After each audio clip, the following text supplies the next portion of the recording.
Parte 2. O traço original da política portuguesa na área será o contrato de efeteuse pactuado entre coroa e o prazeiro.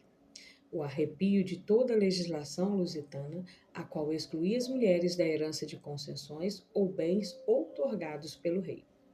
Esse contrato rezava que os prazos só seriam herdados em linha feminina, e unicamente quando a herdeira se dispusesse a casar com um morador nascido em Portugal, um reino ou um filho de um reino, donde o prazeiro se submetia a um duplo contrato temporário, o contrato de 3 gerações, a efeteuse, contraído entre a coroa e o seu sogro, e o contrato de uma geração que ele próprio assumia pelo casamento com a detentora do prazo da coroa.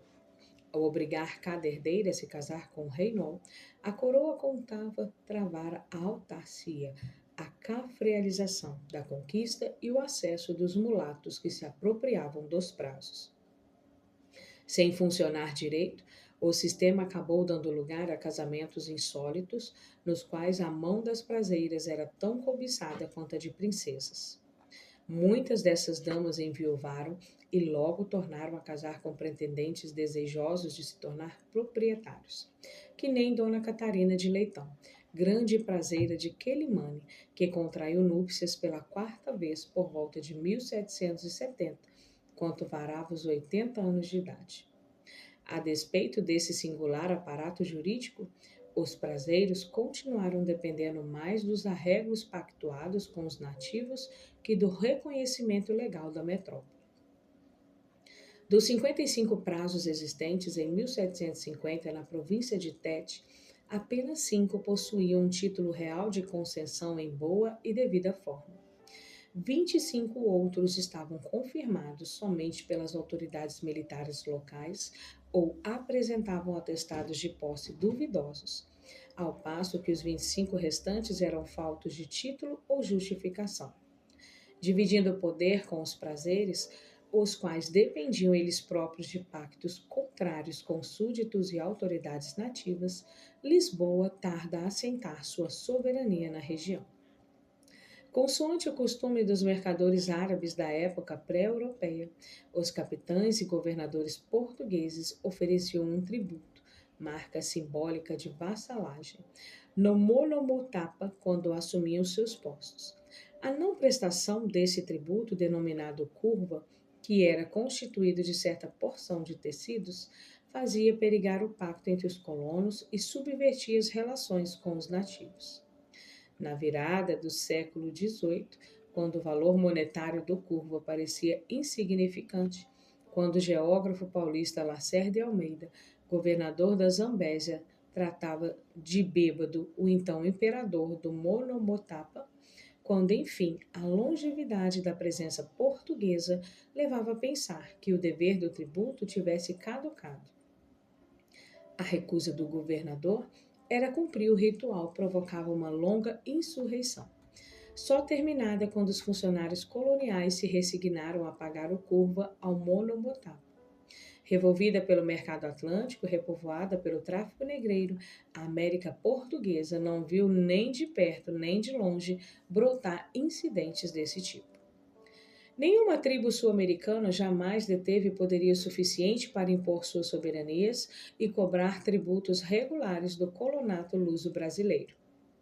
Administrada como uma dependência do Estado da Índia, Moçambique passou a gozar de um governo colonial autônomo a partir de 1752.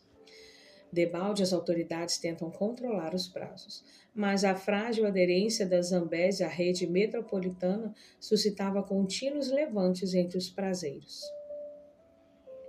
Os prazos só serão desencravados de seu ecossistema pré-lusitano no começo do século XIX, quando os negreiros brasileiros operam a atlantização de Moçambique, enganchando as trocas marítimas daquela conquista nas carreiras que demandavam o Rio de Janeiro e mais tarde ainda, quando as companhias concessionárias estrangeiras reviram a região. À luz desses fatos se configuram os impasses aventados nos primeiros parágrafos do capítulo. O excedente econômico ultramarino escapava à metrópole quando caía em circuitos avessos à malha portuguesa, como sucedia em Goa, ou encalhava na conquista, no caso de Moçambique, onde o produto do trabalho extorquido aos nativos era consumido pelos colonos ou vazava pelo ralo do comércio regional. 3 séculos após os descobrimentos, Moçambique ainda se entalava no quiprocó ensaiado no Peru em meados dos 500. Os companheiros de Hernán de Girón pretendiam fundar repúblicas como Veneza. Não fossem as epidemias que devastaram o Império Inca e as minas de prata que reviraram a sociedade local. Os rebeldes do Peru teriam criado repúblicas como as da Zambésia, onde viveriam mais ao modo cafrealizado dos prazeres moçambicanos do que a maneira perfumada dos aristocratas venezianos. Constata-se que a presença de colonos num território não assegura a exploração econômica desse mesmo território. A dominação colonial não se apresenta forçosamente como uma decorrência da exploração colonial. Na América Portuguesa, em consequência da ofensiva francesa e do declínio do trato asiático, foram tomadas em 1534 medidas para o povoamento e a valorização do território. 15 capitanias hereditárias acabaram sendo cedidas a donatários, para atrair candidatos à coroa com sede e prerrogativas extensas. Dos 12 primeiros donatários, 6 nunca vieram ao Brasil ou voltaram logo para Portugal. 2 foram mortos pelos tupinambás. Outros 2 abandonaram seus direitos e apenas 2 puderam prosperar. Duarte Coelho, em Pernambuco, e até 1546, Pero do Campo Tourinho, em Porto Seguro. São Vicente também progride durante algum tempo, mas jamais será visitada por seu donatário. O início do governo geral dá lugar a um movimento de centralização que reduz os privilégios donatariais. Circunstâncias peculiares a Pernambuco permitem que Duarte Coelho e seus descendentes resistam até meados de 600 à retirada da prerrogativa donatariais. Nos outros lugares, a autoridade do governo central se afirma. Adiante, são apontadas vicissitudes dessa virada. Vale lembrar que se opera a passagem de uma economia de coleta, baseada no trabalho indígena e no corte de pau-brasil, para uma economia de produção fundada nos engenhos de açúcar e no escravo africano. Os laços da colônia com o Atlântico são retesados pelas ordens régias, embaraçando o acesso ao trabalho indígena e estimulando o tráfico negreiro, como também pelas medidas freando as trocas entre as capitanias. Tal contexto geográfico e econômico configura uma realidade aterritorial sul-atlântica a qual faz flagrante o anacronismo do procedimento, que consiste em transpor o espaço nacional contemporâneo aos mapas coloniais para tirar conclusões sobre a terra de Santa Cruz. Terra que não era toda uma só, por causa do sistema de ventos, das correntes e do comércio predominantes no Atlântico Sul, até o final do século XVII. E mesmo depois dessa data, a costa leste, a Amazônia propriamente dita, o Maranhão, o Pará, o Piauí e o Ceará, permanece dissociada do miolo negreiro do Brasil, enquanto Angola se agrega fortemente a ele.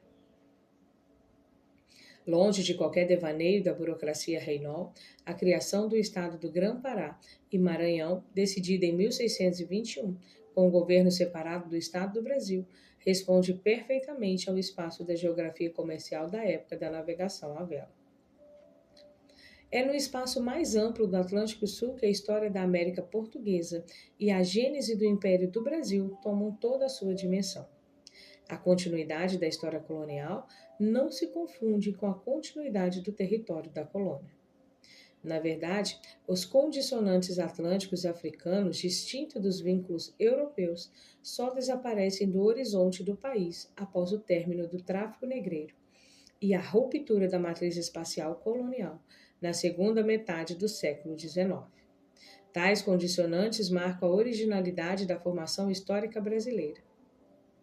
Esse resumo mostra as borrascas surgindo no horizonte colonial, quando a coroa, indo além do poder de domínio, reivindica também o direito de propriedade sobre as terras e conquistar a tutela dos povos conquistados. O choque entre os poderes ibéricos e seus vassalos ultramarinos ressoa de maneira diferente nas conquistas. No Peru, a decolagem mineira estanca o assodamento autonomista dos colonos. Da porosidade à economia regional e envolve o território andino nas carreiras oceânicas.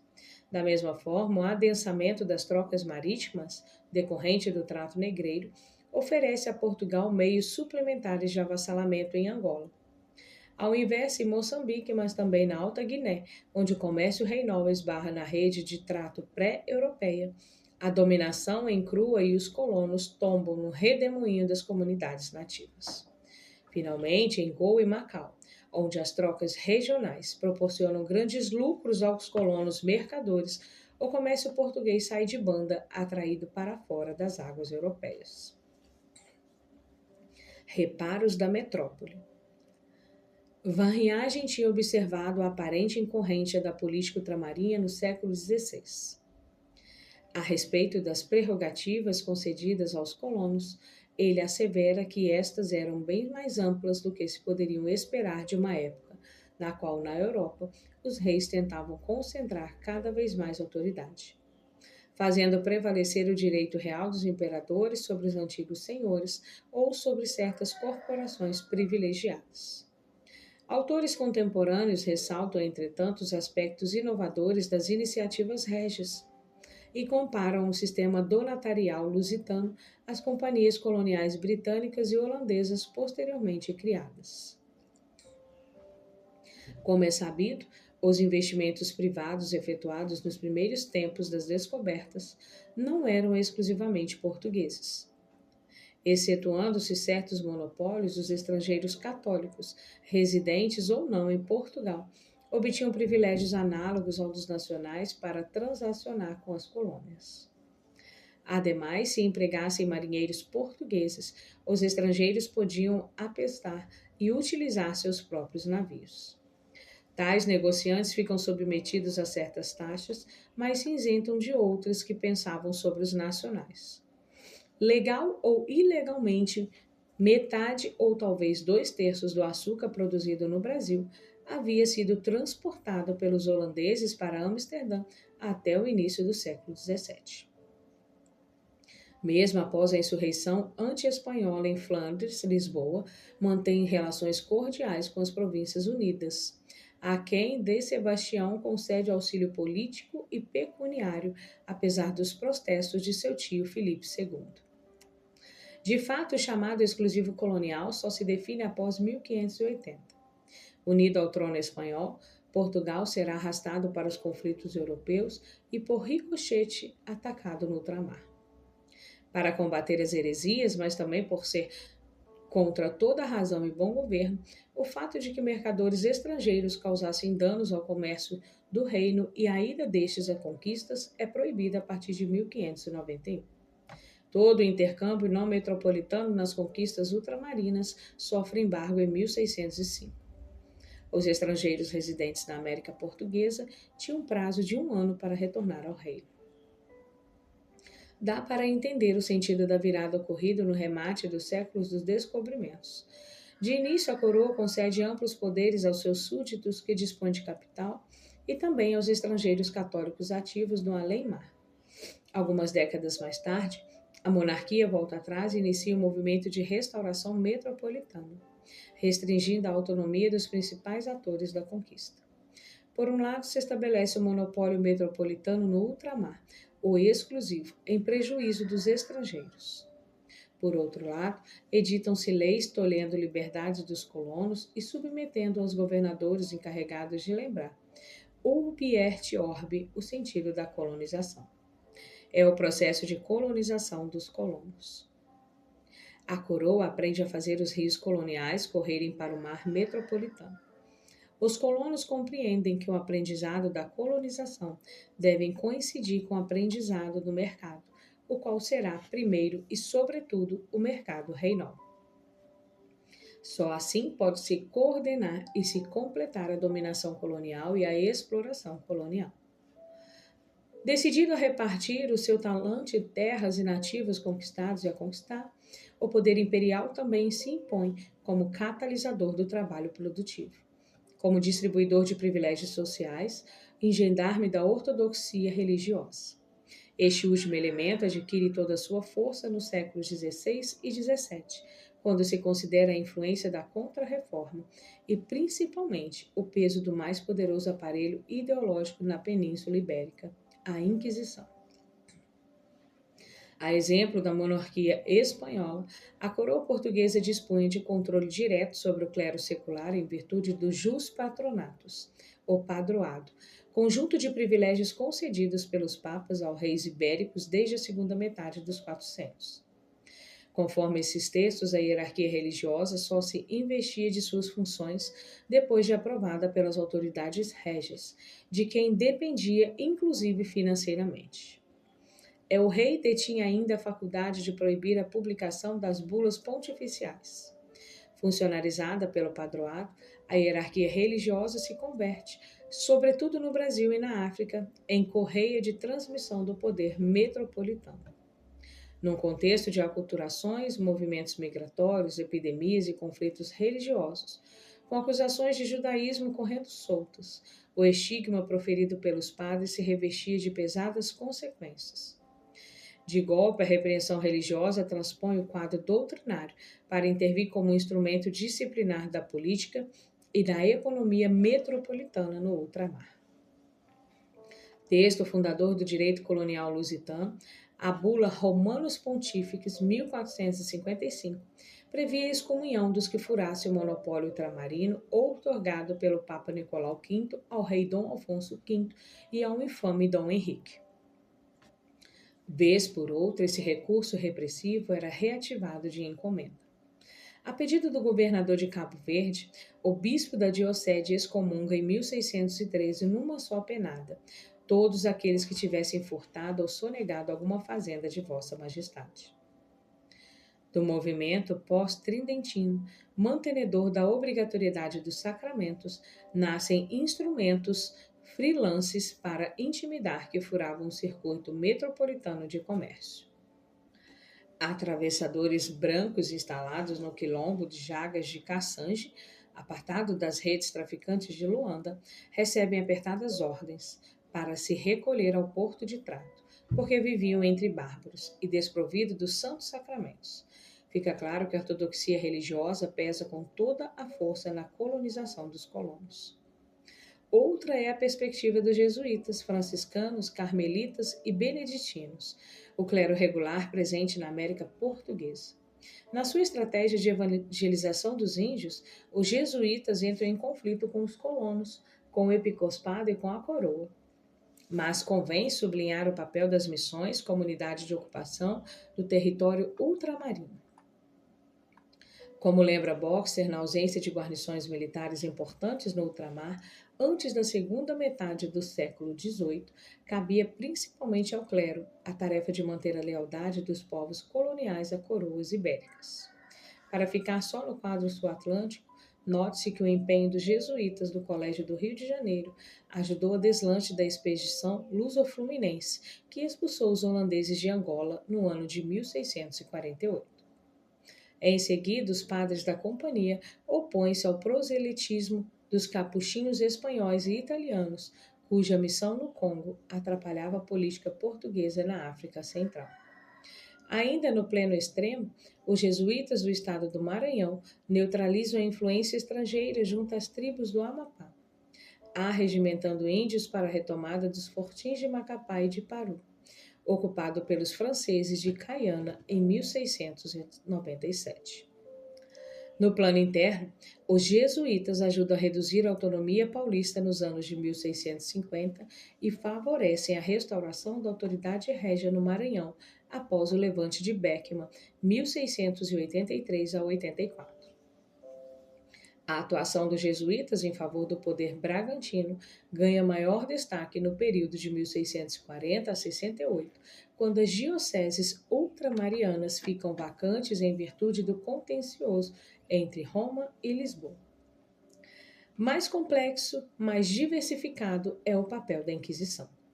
Padres e autoridades coloniais de Goa apoquentam hindus que urinavam de córcoras, prática considerada desviante. Franciscanos e jesuítas polemizam na Amazônia para saber se tracajá era mesmo peixe ou bicho. a fim de determinar se o tapuiás que os comiam na quaresma incorriam ou não em pecado mortal. Estragos bem maiores vão suceder no reino e no ultramar. Na metrópole, o Santo Ofício quase sempre aparece como máquina de guerra da aristocracia contra a burguesia mercantil judaizante. Da mesma forma, quando a coroa, os negociantes cristãos velhos enfrentam rivais, chovem denúncias de judaísmo. Contra toda a evidência, o capitão Mor do Cabo Verde informa, em 1544, que a Guiné estava perdida para Portugal, porque se encontrava coalhada de cristãos novos. Francisco Bettencourt apresenta algumas constantes significativas quando compara a repreensão inquisitorial perpetrada na Itália, na Espanha e em Portugal. Em primeiro lugar, a Inquisição portuguesa se caracteriza por concentrar seus esforços na punição ao judaísmo.